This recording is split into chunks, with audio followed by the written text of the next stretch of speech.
Bismillahirrahmanirrahim. Assalamualaikum warahmatullahi wabarakatuh. Alhamdulillahirrahmanirrahim. Assalatu wassalamu ala Muhammad wa ala alihi wa sahbihi ajma'in. Rabbi zidni ilma Allahumma fani bima alamtani wa alimni ma yanfa'ni warzuqni ilman yanfa'ni. Dipancarkan dari Jalan Masjid Silaturahim nomor 36 Kaliman Cibubur Bekasi, Radio Silaturahim dan juga hasil visual untuk Islam yang satu. Ikhwan akhwat yang dirahmati Allah SWT, apa kabar Anda di waktu sahur kali ini? Semoga selalu dalam keadaan sehat walafiat dan segala sesuatunya selalu dilancarkan oleh Allah SWT. Senang sekali saya Angga Aminuddin dapat kembali menyapa Anda dimanapun Anda berada, menemani waktu sahur Anda dimanapun Anda berada saat ini, dapat mendengarkan siaran kami daerah Batang dan sekitarnya melalui Radio Salah FM, Anda yang berada di daerah Sukabumi dan sekitarnya melalui Radio Latansa FM, daerah Banyuwangi melalui Suara Habibullah dan juga hasil Semarang yang berada di daerah Semarang dan sekitarnya, dan juga alhamdulillah kita di tahun ini sudah mengudara di daerah Jogja melalui Radio Silaturahim Jogja, dan juga bagi Anda yang berada di daerah Gorontalo melalui Radio Poliama. Di acara sahur bersama tokoh edisi kali ini kami mendatangkan salah satu tokoh pemuda. Nah, biasanya kan tokoh-tokohnya tuh yang usianya sudah agak-agak di atas gitu ya. Nah sekarang kami berhasil mengundang tokoh pemuda dari pimpinan Pusat Pemuda Muhammadiyah, yaitu ketuanya langsung, baik Bang Dhanil Anzar Simanjuntak. Assalamualaikum warahmatullahi wabarakatuh. Jadi sejak 2014 ya? Iya,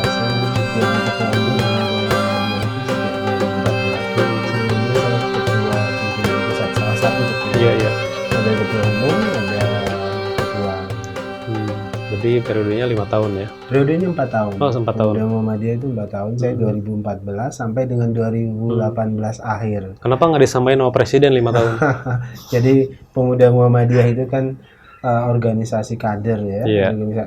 Kalau Muhammadiyah 5 tahun, maka Pemuda Muhammadiyah 4 tahun. Nanti ke bawah lagi IPM, Iya, itu cuma 2 tahun. Itu cuma 2 tahun ya. Kenapa? Karena sebagai organisasi kader dia harus terus berproses, kemudian kalau dalam dakwah itu ada marhalah dakwah, kira-kira ada tahapannya. Betul. Ini bagiannya. Jadi pilihan Pemuda Muhammadiyah periodisasinya itu yang 4 tahun itu.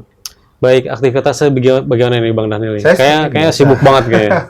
Saya biasa, rutinitas saya mengajar. Yeah. Saya dosen di Universitas Negeri Sultan Ageng Tirtayasa setiap hari di Fakultas Ekonomi dan Bisnis. Ya, kemudian selebihnya saya di Pemuda Muhammadiyah dan juga ya bisnis ya untuk menjaga. Biasanya saya menggunakan berbisnis itu untuk menjaga marwah gerakan, kemudian marwah diri begitu ya, agar secara ekonomi juga harus berkecukupan. Dosen saya pikir saya dosen di Universitas Negeri, jadi tapi yang jelas Anda tahu sendiri gajinya pegawai negeri. Itu selain itu saya juga punya beberapa bisnis ya, terutama properti dengan perkebunan. Dan yang menarik, Bang Dhanil juga aktif menulis, dan buku terbaru ini ada di tangan saya, judulnya Nalar Politik Rente. Ini buku saya ke-8. Buku ke-8 terbaru ya? Iya, Nalar Politik Rente ini trilogi dari 3 buku ya. Ada pertama judulnya Akrobat Pembangunan. Iya. Kemudian kedua Dinasti Rente, kemudian yang ketiga ini Nalar Politik Rente. Jadi temanya ya seputar tentang perilaku politik Indonesia yang bingkai politiknya itu berburu rente, berburu keuntungan pribadi ya. Jadi politik itu seperti jadi lahan bisnis ya, bagi politisi kita untuk menumpuk harta, bukan untuk memberikan pelayanan kepada masyarakat. Mengangkat penyimpangan, gitu ya, penyimpangan yang terjadi di negeri ini. Kalau lihat dari bukunya ini ada satu endorsement dari Novel Baswedan gitu ya, ada juga Busro Mukodas. Kalau Ikhwan Akhwat aktif di media sosial, apalagi Twitter, pasti akan dekat sekali nih dengan sosok Dhanil Anzar Simanjuntak ketika mengetik nama Novel Baswedan gitu ya. Bahkan sampai sekarang itu akun Twitternya masih di angka Iya, Masih di nama-namanya betul, 300. Saya 300 menghitung hari. menghitung hari Bagi ya. saya itu simbol untuk mengingat publik ya. Saya di Twitter saya itu saya berganti setiap hari, misalnya seperti ini ya, saya tunjukkan ini hari ini 309 hari, 339 hari. Jadi memang Pelaku penyerangan belum tertangkap. belum tertangkap. Itu cara saya untuk mengingatkan publik. Ada satu peristiwa yang belum terungkap sama sekali, hampir 1 tahun. Jadi saya sengaja terus menghitung hari, setidaknya publik ingat, oh ini kenapa kok ada orang yang hitung hari gitu. Ini perhitungan bahwasannya, oh iya ini belum diselesaikan. Banyak kasus-kasus besar, kasus-kasus yang high profile itu tidak tuntas sama sekali.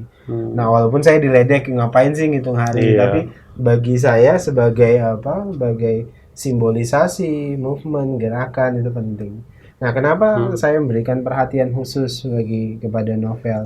Bagi saya penyerangan terhadap novel itu bukan cuma penyerangan terhadap novel secara pribadi, tapi itu adalah serangan terhadap agenda pemberantasan korupsi.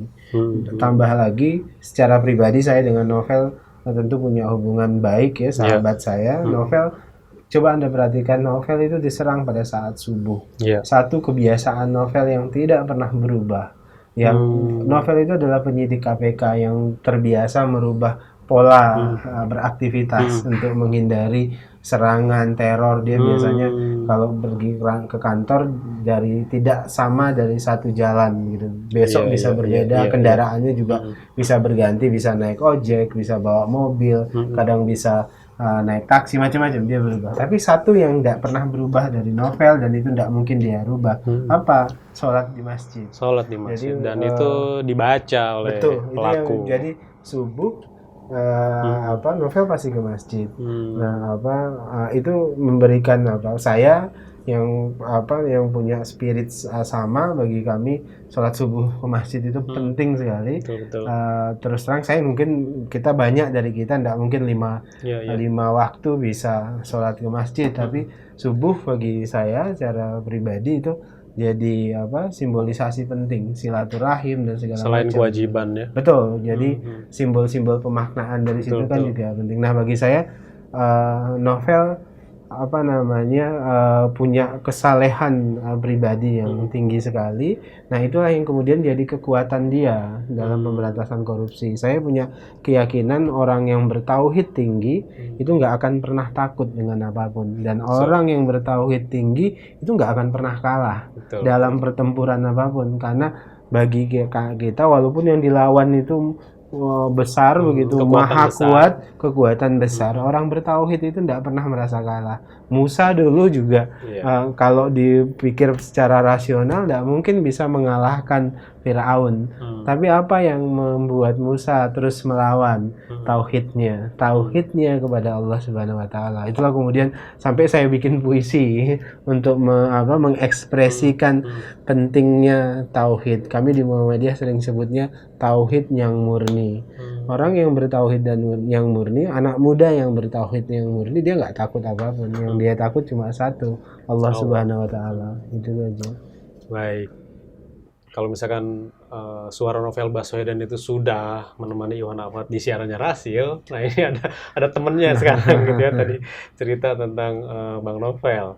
Sebenarnya siapa ini Bang Dhanil Anzar Simanjuntak ini? Nah ini di waktu sahur ini kami akan kenalkan kepada Anda, mungkin bisa sharing berbagi cerita gitu ya, cerita-cerita yang mungkin bisa diceritakan oleh Bang Dhanil yang bisa menginspirasi, karena kita tahu kan dari media, ini sosok Bang itu ini. Banyak banyak yang tanya saya, Mas Dhanil kok nggak takut? Banyak misalnya dalam kasus Siono begitu ya, kami di Pemuda Muhammadiyah yang secara konfrontatif membela dan mencari keadilan untuk keluarga Siono. Saya dituduh pro teroris lah, saya dituduh macam-macam gitu ya. Nah tapi bagi saya itu kami lakukan sebenarnya untuk melawan stigmatisasi terhadap umat Islam.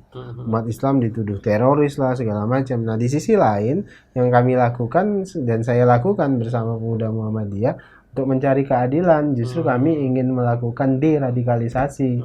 Kenapa terorisme di Indonesia ini, Mas, banyak muncul karena dendam. Ya. Kalau mereka nggak dapat keadilan, maka mereka akan punya dendam yang luar biasa. Maka kami berusaha mengubur dendam dengan cara mencari keadilan. Nah, teman-teman banyak yang menasihati saya, bahkan orang tua saya, Nil, itu harus berhenti, hati-hati, karena nggak ada yang melakukan perlindungan, dan kamu semuanya polisi dihadapi, sepihak politisi dihadapi, penguasa negeri dihadapi, itu nggak gampang loh. Saya selalu bilang, loh, saya pernah dapat kesempatan kedua loh. Jadi saya merasa tidak punya rasa takut yang sama sekali terkait dengan itu. Apa kesempatan kedua yang saya maksud? Mas, saya dulu itu punya pengalaman di 2 tahun yang lalu itu dinyatakan stroke mata. 2 tahun lalu? 2 tahun lalu saya dapat stroke mata. Kalau stroke mata itu masih bisa melihat? Nggak bisa melihat. Mata kanan saya ini itu tiba-tiba nggak bisa melihat sama sekali.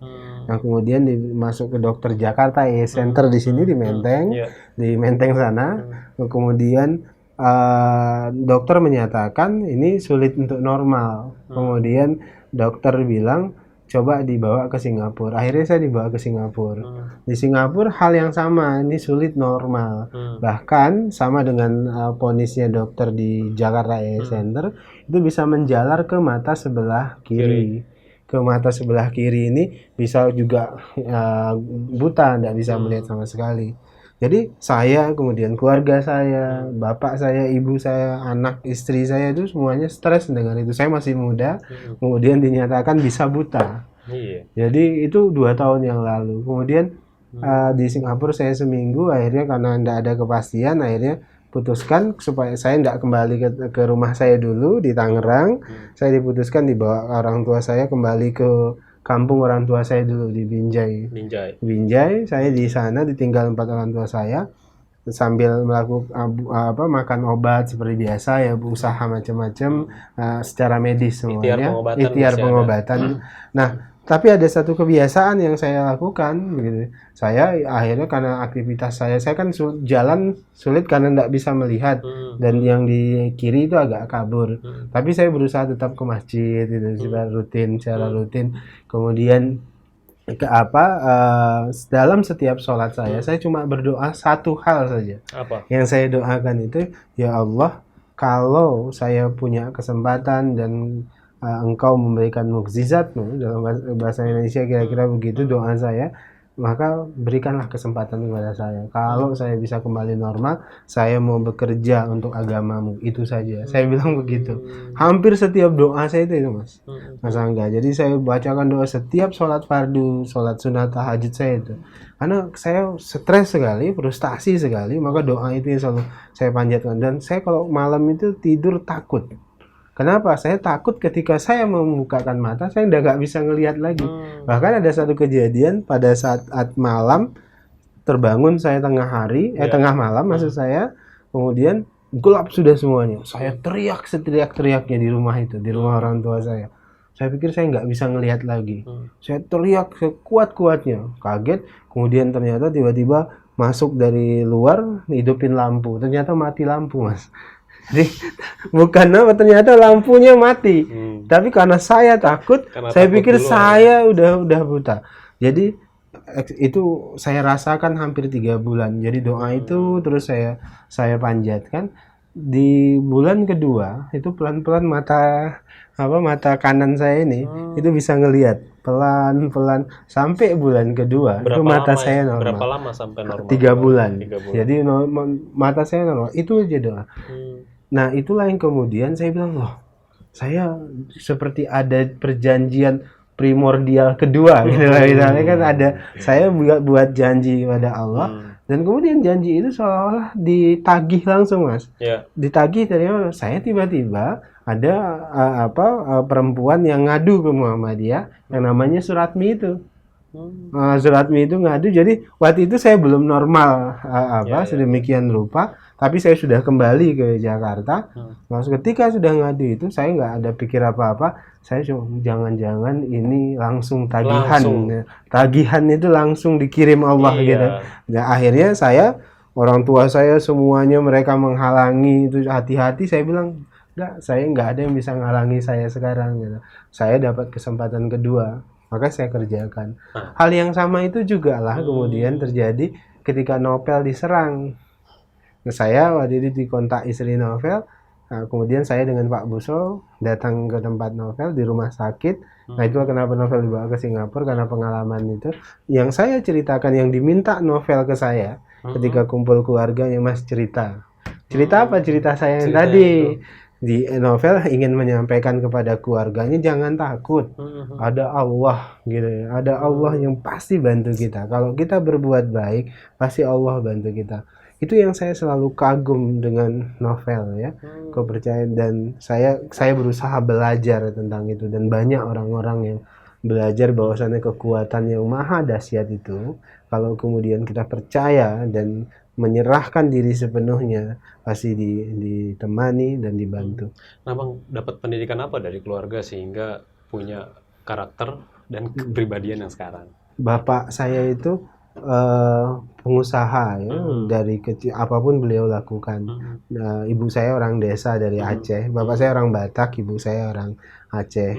Nah, jadi kami dulu tinggal di Aceh, bapak saya pernah dinas di Aceh, kemudian dari Aceh bapak saya harus hijrah ke Sumatera Utara karena usahanya dibakar. Waktu itu ada masa GPK namanya, Gerakan Pengacau Keamanan. Pak Harto menyebutnya begitu. Jadi kemudian usaha kami dibakar, usaha bapak saya. Tengah malam saya dibawa, kami keluarga saya masih SD kelas 6 dibawa ke Sumatera Utara. Nah, keluarga ibu saya tinggal di sana karena tempat usaha bapak saya itu punya kilang kayu, itu dibakar oleh GPK segala macam. Kami kemudian ke Sumatera Utara, tepatnya di Sibolga, kampung bapak saya. Di situ mulai saya SMP di sana. Jadi mulai dari awal. Nah, kejadian lagi di Sibolga, ternyata usaha bapak saya bangkrut. Kemudian bapak saya harus memulai dari awal. Akhirnya bapak saya memutuskan pindah ke Jakarta. Nah, di Jakarta bapak saya itu dagang ikan. Nah, kami ketika pindah ke Jakarta, saya harus masuk SMA pada saat itu. Mas, saya nggak bisa sekolah waktu itu karena nggak duit sama sekali segala macam. Akhirnya saya dibawa oleh om saya mendaftar ke SMA Muhammadiyah di Ciledug. Di Ciledug. Saya nggak bayar sama sekali. Masuk ke Ciledug itu pendaftaran nggak bayar. Kemudian selama 3 tahun saya sekolah di situ nggak bayar dan dapat beasiswa. Jadi pada saat itu saya mau masuk SMA negeri 1 Ciledug, tapi bayar harus mahal, nggak punya. Akhirnya memutuskan ya sudah, nilai saya bagus, saya dari dulu juara 1 ibaratnya kalau sekolah itu. Nah, akhirnya di sekolah ini. Nah, makanya bagi saya Muhammadiyah itu bukan sekedar organisasi secara organisatoris atau tempat saya berkegiatan atau kendaraan dakwah saya, tapi bagi saya Muhammadiyah itu punya hubungan emosional sekali. Ketika saya tidak punya harapan, Muhammadiyah itu seperti memberikan harapan. Sekolah Muhammadiyah itu memberikan harapan anak miskin ini. Nah, di bapak saya memang pejuang secara ekonomi luar biasa. Biasanya bapak dagang ikan subuh, tengah malam saya ikut di situ. Saya jadi tukang parkir di Ciledug. Jadi semua hal kami lakukan. Bahkan ibu saya itu kalau mau makan malam itu harus menunggu saya pulang. Kenapa? Karena saya jam 2 sampai jam 6 itu parkir di Ciledug. Parkir di depan rumah sakit, saya jaga parkir di situ. Jadi habis parkir baru saya pulang, saya bawa uang, kemudian baru ibu beli makanan buat adik-adik. Saya anak yang paling tua. Ya, jadi bagi saya pendidikan kehidupan yang dialami dan orang tua saya itu jarang mengajarkan secara lisan karena mereka lebih banyak memberikan contoh. Bapak saya memberikan contoh bertahan hidup, kemudian punya kebermanfaatan hidup. Bapak itu selalu pesan begini, orang tua saya itu, hidup itu cuma punya 2 pilihan. Pilihannya itu apa? Kamu harus dikenang dalam sejarah. Pilihan dikenang dalam sejarah cuma 2. Jadi sangat baik atau sangat jahat. Jadi Fir'aun itu masuk Quran karena dia sangat jahat. Abu Lahab itu masuk Quran karena dia sangat jahat. Nah, atau yang sangat baik, pilihan hidup itu cuma dua. Jangan yang di tengah ini. Dan kalau yang di tengah ini, kamu hidup, kemudian mati, kemudian dikubur, dan kamu nggak dikenang sama sekali. Jadi buatlah sesuatu yang sangat itu, yang buat kamu dikenang dalam sejarah. Dan tapi yang pasti jangan sangat betul, jahat. yang tentu yang pilihan yang ingin disampaikan pesan oleh orang tua saya, pilihan itu hanya ini. Pilihan ini jadilah yang sangat itu, jangan pernah tanggung, kira-kira begitu.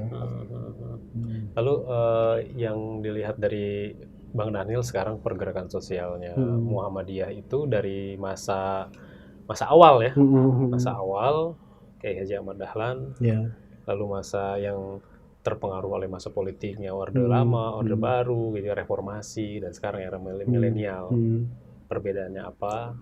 Tantangannya makin besar gitu ya. Lalu tanggung jawabnya bagaimana? Saya melihat watak utama gerakan Muhammadiyah yang diusung oleh Kiai Dahlan itu adalah, kalau dalam bahasa sosiologi itu adalah altruistik. Atau dalam bahasa tasawuf itu futuwah. Nah, levelnya, makomnya gitu loh. Jadi bekerja untuk kepentingan orang banyak atau kepentingan publik dalam bahasa sosialnya. Nah, jadi orang yang memilih bermuhammadiyah, aktif di organisasi Muhammadiyah, menggunakan Muhammadiyah sebagai kendaraan dakwahnya, maka pilihan dia adalah bekerja untuk kepentingan umat, untuk kepentingan publik. Levelnya altruisme atau makomnya tadi futuwah tadi.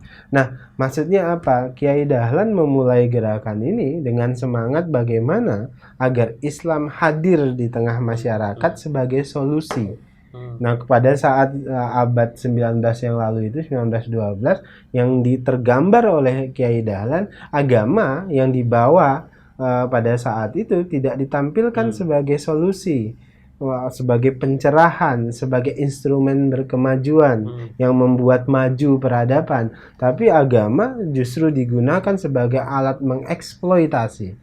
Jadi agama digunakan oleh elit tertentu, digunakan sebagai bahan eksploitasi untuk kepentingan dia. Terutama elit-elit yang punya pemahaman agama lebih baik dan segala macam. Nah, Kiai Dahlan hadir justru kemudian ingin menghadirkan Islam di tanah Jawa pada saat itu sebagai solusi bagaimana Islam bisa mendorong umat keluar dari kemiskinan.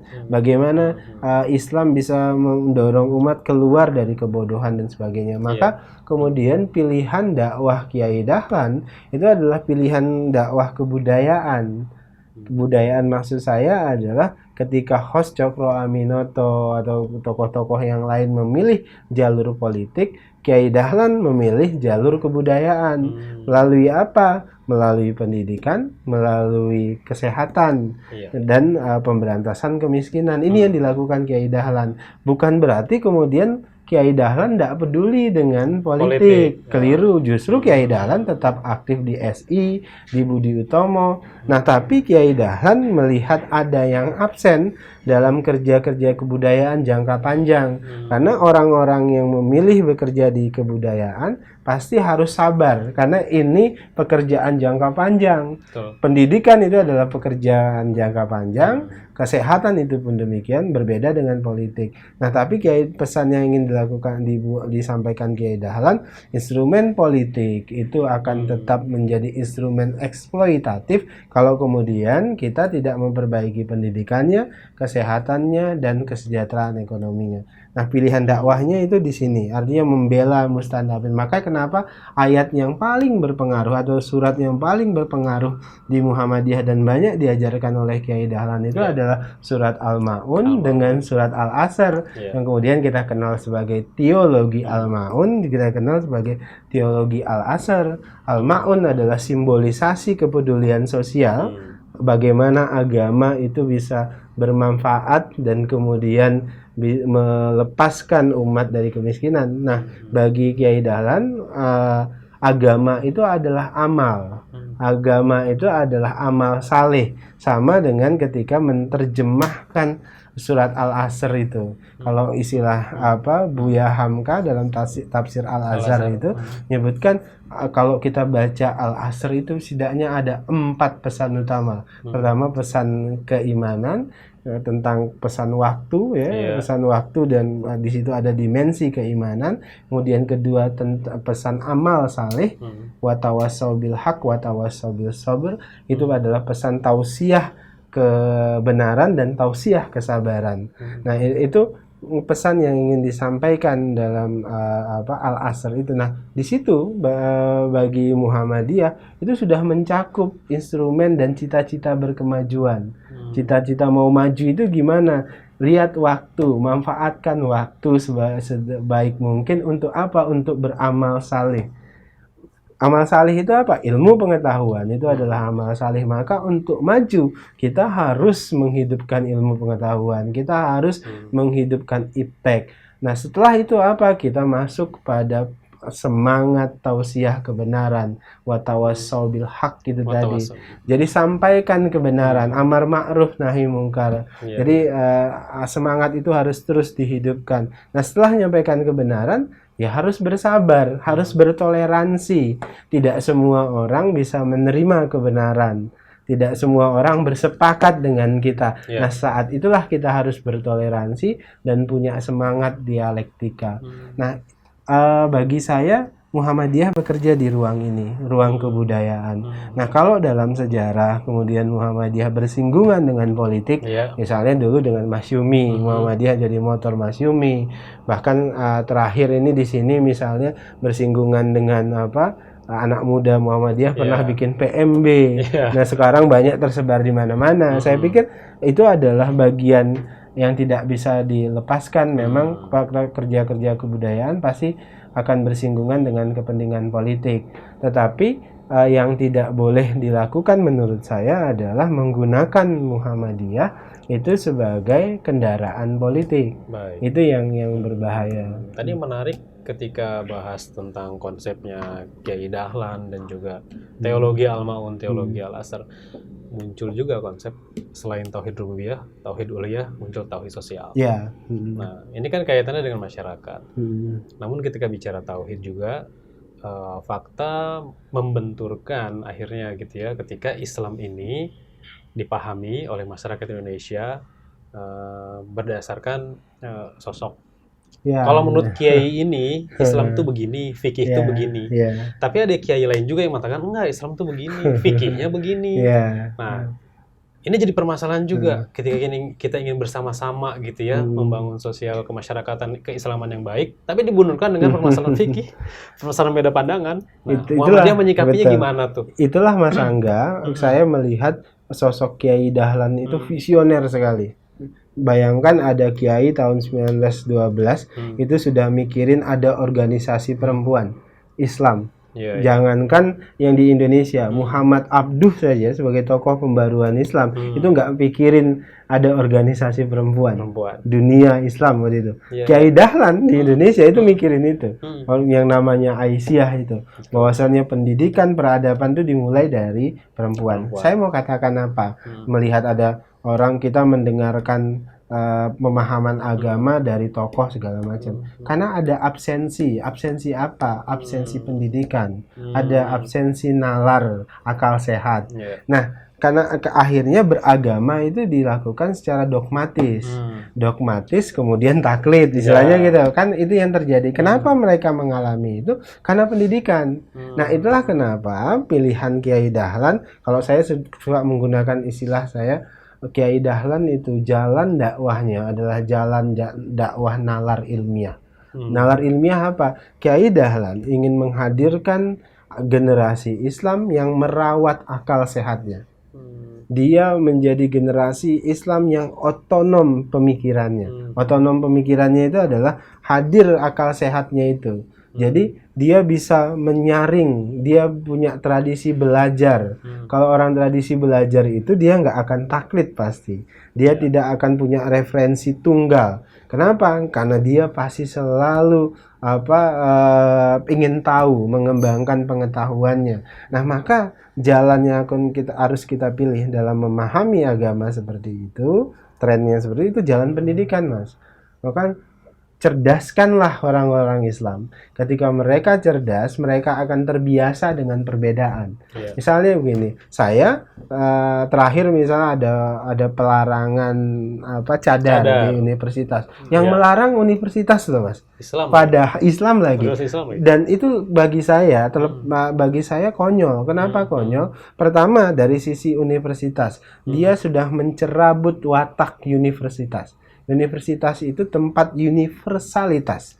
Artinya semua mazhab, semua ideologi itu sah di situ. Mereka harus bertarung secara ideologi, secara ide, gagasan, proses dialektika itu terjadi di situ. Kalau terbuka, kalau kemudian tiba-tiba ada yang represif bilang, ideologi ini nggak boleh, ini berarti dia sudah mencerabut watak universalitas dari universitas.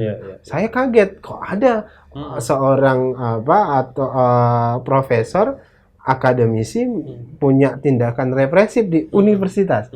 Artinya dia udah mencabut watak universitas itu. Kedua, Islam. Loh, Islam itu beragam sekali. Al-Quran itu absolut. Al-Quran absolut. Tafsir terhadap Al-Quran itu bisa berkembang sedemikian rupa. Saya tentu tidak bersepakat dengan cadar. Kami di Muhammadiyah tentu selalu menghimbau nggak ada tuh cadar. Jadi kalau bercadar bukan orang Muhammadiyah, karena bagi kami yang auratnya perempuan, wajah dan yang bukan aurat perempuan ya wajah dan telapak tangan. Nah, tapi kalau kemudian ada yang menafsirkan berbeda, ya kami harus menghormati itu.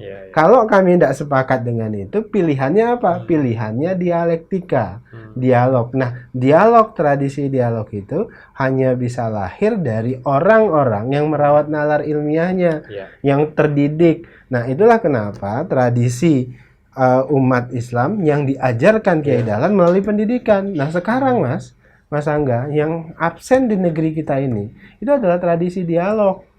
Pertama, tidak mau belajar. Coba anak muda sekarang ini juga kritik buat anak muda. Coba lihat anak muda, bacanya Twitter. Twitter itu hanya berapa karakter dan mereka udah merasa pintar itu. Dan itu tidak pernah baca buku. Coba, jadi karena tidak pernah baca buku, tradisi baca nggak ada, tradisi tulis nggak ada, kemudian kerjaannya main Twitter. Akhirnya apa? Ya misleading terus, nggak paham terus, salah paham terus. Makanya coba kalau Mas Angga ikutin Twitter saya, pasti saya suka sekali menggunakan istilah nalar. Saya sedang mengingatkan, kemana-mana itu bawa nalar. Nalar itu gimana supaya bisa dirawat? Baca, tulis, diskusi. Jadi setelah dibaca, diskusi, tulis. Tapi sekarang tradisi baca itu malah berkurang. Jadi coba kalau kita lihat dulu, kalau di mobil orang bawa buku baca. Di jalan ya. Sekarang nggak, Mas? Kan semuanya ini. Padahal tahapan mengkaji sesuatu mulai dari baca. Betul, semuanya dimulai dari tradisi baca. Baca belum apalagi mengkaji, nalarnya di mana? Berislam saja ayat pertama, surat pertama itu Iqra. Nah, tradisi ini yang menurut saya di Indonesia dan di Islam Indonesia itu mengalami dekadensi. Dan itulah yang menyebabkan tradisi dialog itu nggak hadir. Akhirnya apa yang terjadi? Ya tadi yang Mas Angga sampaikan. Ini pokoknya yang benar kelompok gua nih, kelompok saya. Ini yang paling benar. Padahal dari setiap kelompok pasti ada pesan kebenaran. Dan itu rentan sekali ketika dimasuki paham yang tidak sepaham dengan dia, diberikan isu gitu ya. Nah, ini kan terjadi anarkis. Muncul anarkis. Nah, makanya saya selalu mengingatkan anak muda harus punya tradisi dialektika, dialog, dan modal dialog itu adalah nalar yang sehat. Termasuk ini tahun politik. Tahun politik itu kan hoax di mana-mana. Maka yang harus dihadirkan itu akal sehat lagi. Baik, Bang Daniel, kita seperti harus jeda dulu gitu ya. Memang kalau pengen terus gitu ya. Ya, saya mau terus-terus. Tetaplah bersama kami akan segera kembali.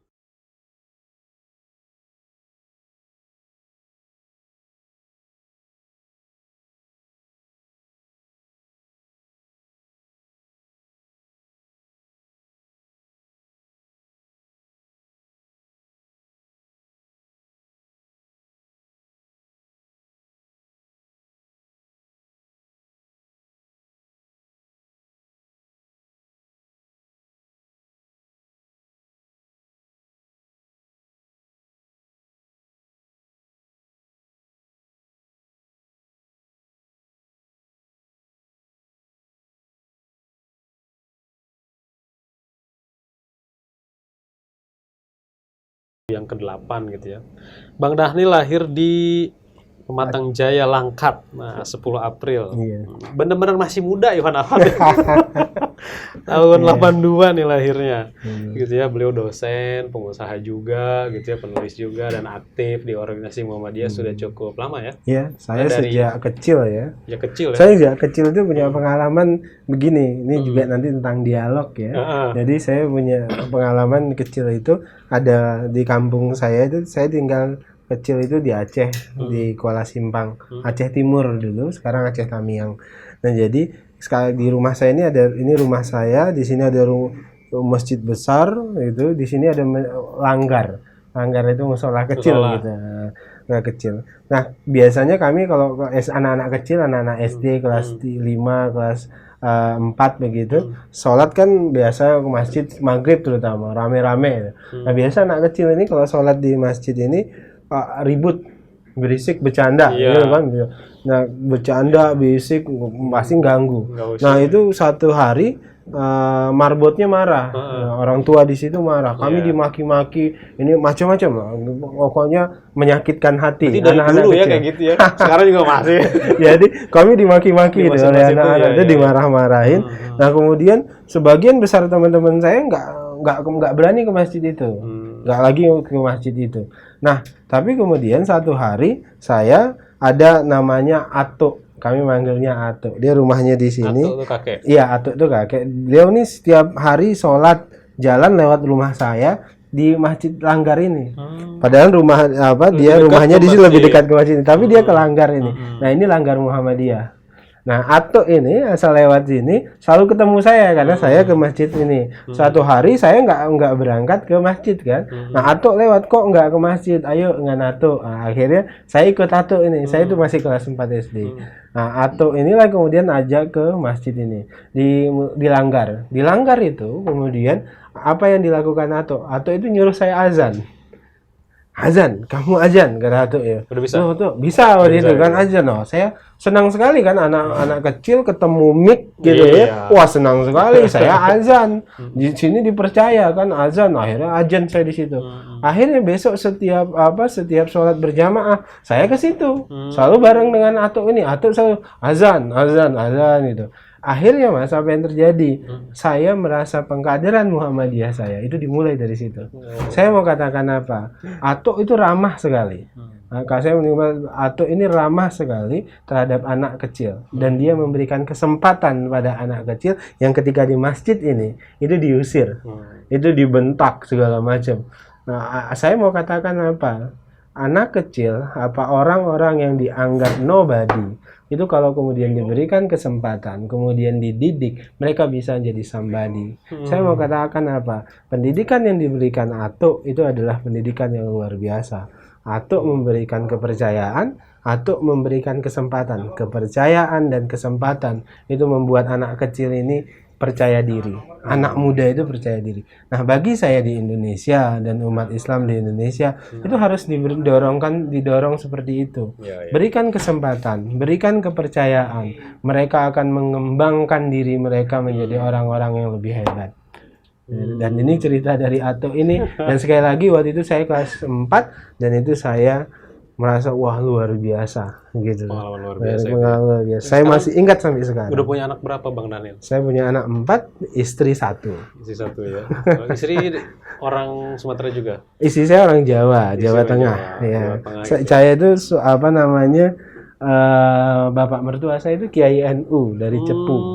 Bapak mertua saya itu Kiai NU dari Cepu, ibu mertua saya itu juga muslimat NU. Terus dulu pas lagi ngelamar ini pemuda ini ceritanya lucu Mas Sarsil. Jadi dulu ketika saya ngelamar yang paling ngotot terima lamaran saya itu ibu mertua saya justru, bukan istri saya. Istri saya itu mantan ketua Kohati HMI ya. Saya waktu itu IMM waktu. Saya nikah muda sekali, pada itu masih umur 22.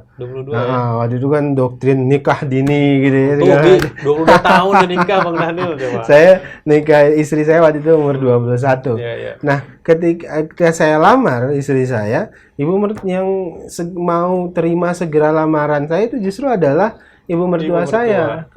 Istri saya ragu, kenapa? Bu, nanti ini nikah dengan anak Muhammadiyah ini repot. Kok repot? Kata ibu mertua. Iya, bayangkan dia nanti lebaran suka duluan. Saya ketawa kan, lebaran sudah duluan. Nah, kemudian kalau subuh, kalau Mas Daniel itu nggak ke masjid, dia sholat di rumah dan dia pasti jadi imam saya, dia nggak pakai kunut, maka saya nggak kunut katanya. Nah, tradisi NU kita bisa hilang, kata istri saya itu. Apa kata ibu mertua saya? Ibu mertua saya sederhana bilang, bagus, beda-beda itu bagus, malah justru itu bisa bikin kamu saling belajar, kata ibu mertua saya. Tapi kata ibu mertua saya, ini yang paling penting, ini serius loh Mas Arsil, kalau nggak Mas Angga, kalau nggak percaya nanti saya kasih nomor telepon ibu mertua saya. Jadi ibu mertua saya itu bilang, ada dua hal yang lebih penting yang harus kamu pahami. Anak Muhammadiyah itu punya dua kelebihan yang enggak dipunyai oleh rata-rata kiai NU. Apa ibu? Pertama, anak Muhammadiyah itu jarang yang poligami, kata ibu mertua saya. Jadi kamu aman, kata ibu mertua saya. Ini serius loh. Ibu mertua saya itu pertama, anak Muhammadiyah itu jarang yang poligami, kamu aman, kata ibu mertua saya. Kemudian yang kedua apa? Yang kedua itu anak Muhammadiyah itu jarang yang merokok. Jadi hemat, cermat, dan bersahaja. Jadi saya punya dua itu. Akhirnya gara-gara jarang berpoligami, bukan berarti nggak ada loh Mas ya. Jadi orang Muhammadiyah itu memang jarang berpoligami, memang rata-rata mimpi saja nggak berani poligami orang Muhammadiyah itu.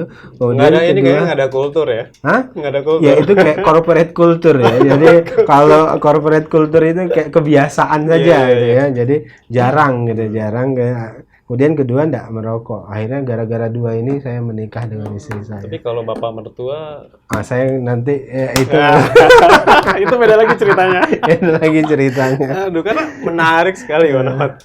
Ya, tapi saya mau sampaikan pesan pentingnya adalah pesan paling penting yang disampaikan ibu mertua saya adalah dialog itu penting. Jadi seperti perbincangan kita pada subuh kali ini, dialog itu penting karena dialog itu membuat kita saling paham, saling paham. Nah, kunci dialog apa? Nalar yang sehat, akal yang sehat, terbuka. Atau tadi kalau kita kutip dari surat Al-Asr tadi ya, poin keempat seperti ini disampaikan Buya Hamka, wa tawassau bil haq wa tawassau bis sabr. Sabar ini itu adalah kunci yang tadi disebut toleransi. Penting menyampaikan kebenaran, ya. Dan menyampaikan kebenaran, kemudian yang punya tugas membolak-balikkan hati dan menerima kebenaran itu adalah Allah Subhanahu wa taala. Jangan kemudian kita ambil tugas Tuhan itu kita paksa orang untuk menerima kebenaran itu. Tugas kita menyampaikannya. Setelah itu apa? Sabar dan bertoleransi. Nah, bicara nalar terus, saya akan ke buku nih ya, Bang Daniel. Nalar politik rente. Ini latar belakang kenapa sih mengangkat? Ini berangkat dari kekhawatiran, berangkat dari kegemasan juga gitu ya. Jadi saya ngelihat ada tokoh Chinese itu siapa namanya, Jaya Suprana itu kan memperkenalkan kelirumologi. Bagi saya yang terjadi di Indonesia itu memang kelirumologi. Kelirumologi apa? Politik itu disebutnya ruangnya, kalau secara sosiologi, secara teori disebut itu ruang pengabdian. Kalau misalnya Mas Angga memutuskan terjun ke politik, maka yang harus Mas Angga pahami adalah ketika masuk ke politik, maka nalar yang dibawa oleh Mas Angga itu adalah pengabdian, kesukarelawanan. Makanya nggak ada tuh profesi politisi, nggak ada. Politisi itu bukan profesi. Maka dia jadi kesukarelawanan. Orang yang masuk politik maka harus dipahami itu adalah ruang pengabdian. Orang yang jadi PNS harus dipahami itu adalah ruang pengabdian. Sedangkan kalau Anda mau kaya, kalau Anda ingin mendapat harta dalam jumlah yang banyak, maka berbisnislah. Itu ruang untuk memaksimalisasi keuntungan. Walaupun dalam Islam tentu harus ada sedekah, ada infak, zakat dan sebagainya. Nah, dalam teorinya ada istilah Auguste Comte itu menyebut istilah altruisme dan egoisme. Nah, politik itu ruangnya altruisme. Altruisme itu artinya mengedepankan kepentingan orang banyak ketimbang kepentingan pribadi. Egoisme itu sebaliknya, kepentingan pribadi atas segalanya. Nah, politik itu seharusnya ketika kita jadi politisi, jadi pejabat negara, jadi presiden, bupati, wali kota, gubernur, itu yang harus dibawa adalah nalar altruisme. Nah, kalau nalarnya altruisme, dia pasti nggak korupsi. Kenapa? Karena yang dia pahami adalah memberikan pelayanan publik kepada masyarakat. Ini level altruisme ini kalau dalam Islam levelnya ihsan. Nah, dia merasa terus diawasi, ingin bekerja untuk publik, kemudian akan maksimal untuk publik. Nah, tapi yang terjadi di Indonesia justru sebaliknya.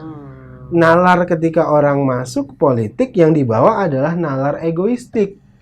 Nah, nalar orang-orang egoistik tentu dia ingin mengedepankan kepentingan pribadinya, kelompoknya. Akhirnya apa yang terjadi? Dia ingin memaksimalkan utilitas pribadinya, keuntungan pribadinya. Akhirnya ketika masuk politik yang dicari adalah keuntungan pribadi. Akhirnya apa yang dilakukan? Berburu rente. Nah, itulah yang kemudian saya gunakan istilah nalar politik rente. Kenapa? Karena politik kita bawa nalar egoistik yang akhirnya berburu rente. Rente itu mencari keuntungan ya dengan cara yang tidak halal. Kalau udah rente itu mencari keuntungan dengan cara yang tidak halal. Nah, karena dia ingin memperkaya diri, akhirnya segala sesuatu dilakukan demi menumpuk harta, akhirnya korupsi dan sebagainya. Nah, itu yang kita hadapi pada saat ini politik kita. Dan akhirnya persaingannya malah bukan fastabiqul khairat, malah saling sikut menyikut, jatuh menjatuhkan, gitu ya. Saling menjerumuskan. Jadi arenanya politik, betul. Kan jadi ngeri. Jadi semangat politik bukan lagi ta'awanu 'alal birri wa taqwa, tapi sudah berubah jadi justru bersekongkol untuk keburukan. Itu yang terjadi, bersekongkol untuk keburukan. Untuk apa? Untuk berburu rente.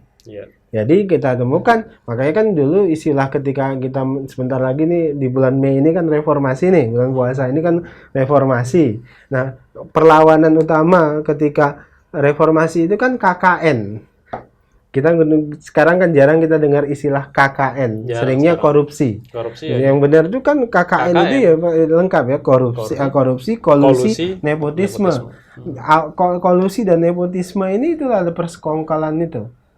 Orang masuk politik akhirnya berkolusi, bernepotisme, akhirnya lahirlah dinasti politik, dinasti rente. Tujuannya apa? Korup lagi. Tujuannya apa? Berburu rente. Tapi saya mau katakan, Mas Angga, itu bukan gejala elit saja, menular ke gejala masyarakat kita. Masyarakat kita pun akhirnya ketika pemilihan nih, pemilihan nanti pilkada ini sebentar lagi. Mereka kalau datang, ada politisi datang, yang mereka minta apa? Amplop. Baru milih. Akhirnya ketemu tuh nalar rente, ketemu nalar rente, transaksi. Jadi pasar politik kita ya jadi pasar transaksi suara. Tapi kalau sudah masuk ke ranah masyarakat kan itu bisa jadi masyarakat ya korban dari. Ya itu pasti. Ya, korban dari sistem yang menghadirkan ini. Karena elit kita itu tidak menggunakan partai politik dan politik sebagai sarana edukasi. Dan jangan lupa Mas Angga, demokrasi Indonesia ya. Kan kita luar biasa ya, negara Islam berpenduduk Islam terbesar di dunia, tapi kemudian bisa menerapkan demokrasi dengan baik, dan ini jadi best practice di dunia. Tapi jangan lupa raw material demokrasi kita, votersnya, pemilihnya, itu kalau dari sisi pendidikan rata-rata lama sekolah orang Indonesia itu kan hanya 7,3 tahun, artinya nggak lulus SMP. Jadi itulah orang-orang yang tidak lulus SMP itulah yang jadi voters. Jadi bayangkan dengan tingkat pendidikan yang tidak lulus SMP itulah yang menentukan kualitas demokrasi kita. Maka saya selalu berkeyakinan pilihan dakwah Kiai Dahlan oleh Muhammadiyah itu nggak pernah keliru, yaitu melalui pendidikan. Terus memberikan pendidikan dan juga bimbingan kepada masyarakat kita menghadapi tahun-tahun politik, khususnya lebih khusus bagi lembaga Muhammadiyah sendiri, pasti kan memperhatikan bagaimana anggotanya nanti menentukan pilihannya, gitu ya. Lalu secara umum kepada masyarakat Indonesia, Muslim, gitu ya, apa sih yang perlu kita? Saya sih selalu menghimbau masyarakat selalu gunakan akal sehatnya. Ketika memilih, tentu yang dilihat adalah rekam jejaknya. Apa yang sudah dilakukannya selama ini. Itu pertama. Kemudian kedua, tentu lihat integritasnya. Integritas itu kalau dalam agama, Rasul pernah ditanya oleh sahabat kan, "Madin ya Rasul, agama itu apa Rasul?" Kan jawab Rasul juga singkat, "Ad-din husnul khuluq." Agama itu adalah akhlak yang baik. Jadi integritas ini tentu adalah akhlak yang baik. Jadi esensi dan substansi dari agama itu sebenarnya adalah akhlak yang baik itu. Tidak ada Islam tanpa akhlak yang baik itu. Jadi Islam itu bukan sekedar tentang syariat, tapi integrasi antara akhlak dan syariat itu. Nah, oleh sebab itu integritas ini adalah syarat yang utama. Jadi kalau melihat siapa yang akan maju, calon kepala daerah, calon presiden, akhlaknya gimana? Kalau dia rajin berbohong, mudah berbohong gitu ya, ya saya pikir syaratnya sudah hilang. Jangan dipilih orang-orang yang rajin berbohong. Apalagi kalau kemudian dia mau bayar untuk suara. Jadi jangan pernah terima politik uang atau pemberian uang. Kenapa? Karena pasti kita sedang memperdagangkan masa depan kita gara-gara uang itu. Jadi bagi saya rekam jejak, integritas, yang ketiga tentu adalah programnya. Nah, tentu kalau bagi umat Islam secara keseluruhan, saya misalnya mengutip Ibnu Taimiyah bilang politik itu harus dalam rangka ad-dirasatuddin asyasatu dunia. Politik itu harus digunakan sebagai penjaga agama dan mensiasati dunia. Jadi tentu mensiasati dunia itu ada ipteknya tadi saya sebutkan, ada rekam jejaknya, dan harus dipastikan orang-orang itu punya komitmen untuk menjaga Islam. Nah, itu yang penting ya. Jadi menjaga Islam yang saya maksud tentu adalah menjadikan Islam itu sebagai nilai berpolitik, bukan kemudian menjadikan Islam sebagai alat politik. Itu penting. Jadi itu dua hal yang berbeda. Islam sebagai nilai politik dan Islam sebagai alat politik. Jadi jangan sampai kemudian kan banyak nih politisi tiba-tiba ngomongin Islam ketika mau pilkada. Politisi ngomongin Islam ketika mau pilpres. Tapi kemudian dalam sejarah hidupnya, dalam setiap langkah dan tarikan nafasnya, tidak ada tuh nilai-nilai Islam sama sekali. Jadi tentu kita mudah melihat. Saran saya kepada seluruh pendengar radio ini, lihatlah pemimpin itu apakah kemudian dia mengusung dan membawa nilai Islam yang sesungguhnya atau mengintegrasikan nilai Islam dalam setiap tarikan nafasnya. Kalau lebih khusus kepada generasi medsos gimana? Mana dia ngasih nasihatnya? Karena generasi medsos yang dilihat adalah yang paling banyak tampil di medsos. Itu yang akan tentu itu tadi ya, rajin-rajinlah baca. Nah, ini ya, rajin baca itu kunci kita mengenal. Gitu, rajin baca. Tadi kan saya sampaikan rekam jejak kan, melalui medsos kita bisa ngelihat rekam jejaknya. Dari medsos juga bisa kita tracking misalnya konsistensi dia. Konsistensi dia berkata lah, kalau di medsos sebutlah berkata ya. Dari tradisi medsos itu opininya seperti apa, keberpihakannya terhadap Islam seperti apa. Itu dia punya komitmen menjaga nilai Islam tidak, atau jangan-jangan cuma sekedar menjadikan Islam sebagai alat politik. Nah, itu yang dua yang harus diperhatikan. Jadi syarat utama bermedsos itu bagi saya adalah gunakan akal sehat. Akal sehat itu gunakan. Jadi lihat rekam jejak orang seperti apa, tidak mudah share, tidak mudah percaya. Kan dari medsos itu akhirnya yang menghasilkan apa? Menghasilkan pencitraan yang kosong, dramatologi politik. Itu yang terjadi kan belakangan ini. Jadi drama-drama politik. Jadi hindarkan misalnya menilai politisi itu dari tampilan fisiknya. Ya kan, pencitraannya, tapi lihatlah politisi dari rekam jejaknya, integritasnya, kemudian pemikirannya, ide dan gagasannya, bukan sepatu apa yang dia pakai, bukan baju apa yang dia pakai, bukan kendaraan apa yang dia pakai, atau apakah dia tidur di nipan atau apa yang, tapi yang paling penting adalah konsistensi cara berpikirnya, integritasnya dan sebagainya. Lalu kalau bicara medsos, produsen hoax. Nah, Iya. ini muncul nih istilah-istilah seperti itu Iya, gitu kan. iya, iya. Bahkan produsen hoax ini juga ternyata telah menjadi bagian dari produksi Bisnis industri. Islamofobia. Oh iya, iya. Sekarang konsep memproduksi produk-produk Islamofobi digunakan juga ternyata di media sosial dan juga produk-produk hoax. Sepertinya apa ya, konsep kejahatan ini kan berkolaborasi. Yang diserang lagi-lagi umat Islam. Yang diserang lagi-lagi tatanan masyarakat gitu ya. Nah, bagi seorang public figure, tokoh, pejabat, ulama, ustadz, nah saya saran ke situ nih, kalau ini kan ke masyarakat terus, mengantisipasi itu bagaimana? Ya, jadi jangan sampai umat ini nanti jadi korban lagi. Mas Angga, saya selalu ingat sekali pesan dari host Cokro Aminoto. Ini penting buat generasi Islam. Host Cokro Aminoto itu pesan 3 hal. Aktivis Islam atau sebutlah umat Islam harus punya 3 ciri utama katanya. Pertama adalah semurni-murninya tauhid, setinggi-tingginya ilmu pengetahuan, sepintar-pintarnya siasat. Jadi generasi Islam, anak muda Islam harus murni tauhidnya, harus tinggi ilmunya, harus pintar siasatnya. Nah, kadang-kadang anak muda, semangat Islam kita, semangat Islam anak muda kita atau jamaah kita sebetulnya sudah murni nih tauhidnya, sudah tinggi ilmunya, tapi kadang-kadang yang alpa itu siasatnya. Saya mau katakan gini, saya di medsos itu punya jurus jitu. Saya selalu ingatkan seluruh kader pemuda Muhammadiyah, jangan sekali-sekali pakai fake account, jangan pakai akun palsu, akun anonim. Kalau Anda pakai akun anonim, syarat pertama Anda langsung hilang. Orang yang nggak berani menampilkan identitasnya itu pasti punya niat jelek. Nggak ada orang yang punya niat baik. Oh, kami kan nggak mau ria, itu bohong. Nyatanya begitu. Jadi kalau udah niatnya pakai akun palsu, pasti dia punya niat jelek. Nah, saya mau katakan apa syarat yang selalu kami sebutkan, jangan pakai akun palsu, akun anonim. Makanya saya kasar kalau di sosial media itu jurus jitu saya untuk mengingatkan semua orang. Saya menyebut mereka dengan istilah tuyul sosial media.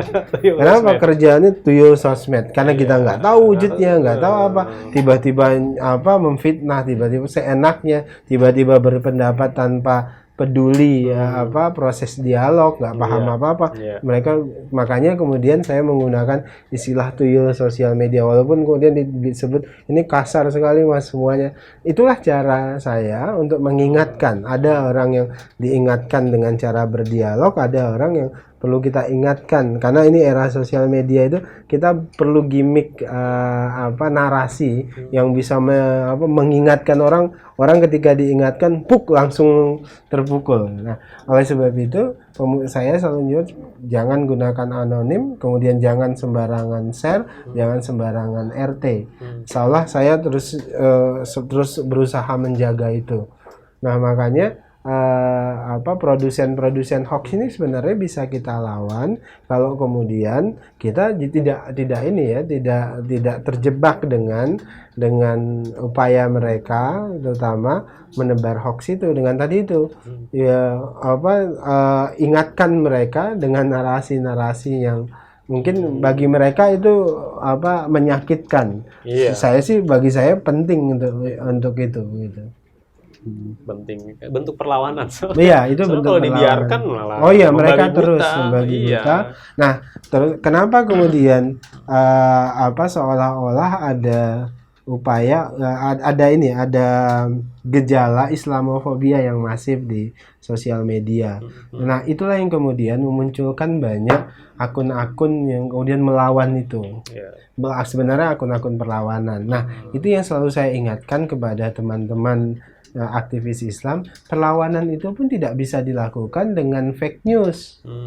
Nah, justru ketika misalnya dikembangkan Islamofobia melalui pakai akun-akun anonim, kemudian kita lawan pakai akun anonim juga, kemudian pakai fake news gitu ya. Yang terjadi apa, Mas? Yang terjadi maka yang diciduk itu kita. ada nggak fakta kita melakukan fake news? Ada. Nah, jadi sebenarnya bisa jadi ini yang pertama akun-akun ini sebenarnya nyuruh sedang memprovokasi Iya, kita. Terpancing mengikuti melakukan cara mereka, ya kita diciduk. Sementara mereka sudah Padahal punya strategi. Mereka sudah sejak awal melakukan itu. Nah, itu yang saya selalu mengingatkan teman-teman aktivis di sosial media, jangan-jangan perlawanan Anda justru kemudian sebenarnya menjebak Anda. Makanya saya selalu sebut akal sehat itu harus digunakan. Tadi strategi itu, siasat itu harus digunakan. Kalau mereka pakai fake news, kita pakai yang asli dan terang begitu loh. Betul. Jangan akhirnya yang fake itu nanti mereka itu nyata. Kalau aparatur hukum nggak bertindak, berarti ada yang salah. Berarti emang ada yang produksi sengaja untuk memprovokasi kita. Nah, ini kan enggak, kita pun pakai sebagian kawan-kawan itu pakai akun-akun anonim. Nah, ini nanti pelan-pelan bergeser, mereka tenggelam dengan sendirinya karena udah berhasil memprovokasi itu, maka yang ditindak secara hukum ini. Nah, itu yang nggak dipahami oleh teman-teman di sosial media dan di pergerakan Islam. Sekarang misalnya rame-rame MCA itu udah kena jebakan itu. Padahal saya sejak lama, kalau Anda perhatikan ngikutin sosial media saya mengingatkan terus itu. Mengingatkan itu karena Mas, permainan intelijen, penjebakan umat Islam ini kan sudah dilakukan dengan pola-pola yang berulang. Sebut ya, saya Pak Busro guru saya yang terus mengingatkan saya ini, misalnya dulu komando jihad yang kemudian dimotori badan dibentuk sendiri oleh LB Murdani. Nah, itu terus berulang kok. Makanya saya sering menggunakan ada ternak terorisme. Ada kok yang sengaja menernak terorisme, mereka sendiri yang buat, mereka sendiri yang berantas supaya anggaran kemudian masuk. Nah, yang hal-hal seperti ini itu yang jarang dipahami oleh umat. Oleh itu saya selalu ngingati, ya siasatnya harus pintar dong. Nah, makanya itulah pentingnya berjamaah, Mas Angga. Betul. Berjamaah itu kita nggak boleh sendiri-sendiri. Nggak boleh sendiri-sendiri. Kalau kita berjamaah, ada yang mengingatkan. Ada akses informasi yang cukup dari jamaah besar. Nah, makanya jamaah-jamaah seperti Muhammadiyah, seperti NU, Al-Wasliyah, Persis itu penting. Jaga masing-masing jamaahnya dan kemudian jamaahnya ikuti apa yang disampaikan oleh pemimpin dari organisasi masing-masing. Baik, Bang Dhanil, kita nih karena dibatasi waktu gitu ya. Emang kalau yang sahur sih enak denger cerita kita nih gitu ya, cerita terus. Tapi gitu kita belum sahur ya. Kita belum sahur. Baik, sebagai penutup Bang Dhanil, ada pesan Ramadan apa dari seorang Dhanil Anzar Simanjuntak, Ketua PP Pemuda Muhammadiyah? Iya, bagi saya Ramadan itu atau puasa itu seperti buku saya ini. Nanti puasa itu menggembirakan puasa. Bagi saya puasa itu adalah ibadah yang menggembirakan. Berislam itu harus menggembirakan. Maka jamaah sekalian, mari kita gembirakan puasa kita. Menggembirakan puasa itu bagaimana maksud saya? Ingat loh, ketika kita sahur kita bergembira kan? Nah, kemudian kita satu harian itu menahan lapar, menahan haus. Ya kan, menahan itu susah payah ya. Kemudian akhirnya pada saat jelang maghrib kita berbuka, kita gembira. Tapi kegembiraan kita itu nggak boleh kita nikmati sendiri. Apa yang disuruh dalam ibadah puasa? Maksimalkan sedekahmu. Artinya sedekah itu menggembirakan siapa? Menggembirakan yang miskin. Bahkan nanti ketika Idul Adha, kita nggak boleh, Idul Fitri, kita nggak boleh bergembira sendiri. Harus menggembirakan orang-orang miskin, para mustahik, maka kita harus berzakat. Nah, saya mau katakan berislam itu menggembirakan kemanusiaan. Berislam itu menggembirakan kehidupan. Maka puasa kita kali ini harus dipastikan menggembirakan. Maka gembirakanlah puasa, gembirakanlah kehidupan, gembirakanlah kemanusiaan. Ini dalam satu riwayat juga kan waktu yang paling menyenangkan ketika berpuasa waktu ketika berbuka. Betul. Makanya perbanyaklah sedekah kata Rasul gitu ya. Karena menggembirakan kemana-mana. Baik, Bang Dhanil, terima kasih banyak. Sama-sama Mas Angga. Semoga segala aktivitasnya selalu dalam perlindungan Allah SWT gitu ya. Mudah-mudahan ini tidak yang terakhir gitu ya. Mudah-mudahan di waktu yang lainnya bisa kembali siaran di Rasil, bukan hanya di acara ini saja. Semoga selalu sehat ya Bang Daniel. Amin, amin, sama-sama Mas Demikianlah Angga. Ikhwan Awhat yang dirahmati Allah SWT, acara sahur bersama Tokoh. Kali ini kami menghadirkan Dhanil Anzar Simanjuntak, Ketua PP Pemuda Muhammadiyah. Beliau seorang dosen, seorang penulis, seorang pengusaha juga, gitu ya, aktivis juga, pasti dai juga, gitu. Karena kesibukan beliau juga ceramah, ngisi khutbah, gitu ya. Pokoknya ini pemuda yang komplit. Semoga bermanfaat bagi Anda dan dapat menginspirasi Anda. Saya Angga Aminuddin ditemani oleh Muhammad Robi dan juga Muhammad Imam undur diri. Billahi taufiq wal hidayah. Mohon maaf atas segala kesalahan kata. Subhanakallahumma wa bihamdika asyhadu an la ilaha illa anta astaghfiruka wa atubu ilaik. Assalamualaikum warahmatullahi wabarakatuh.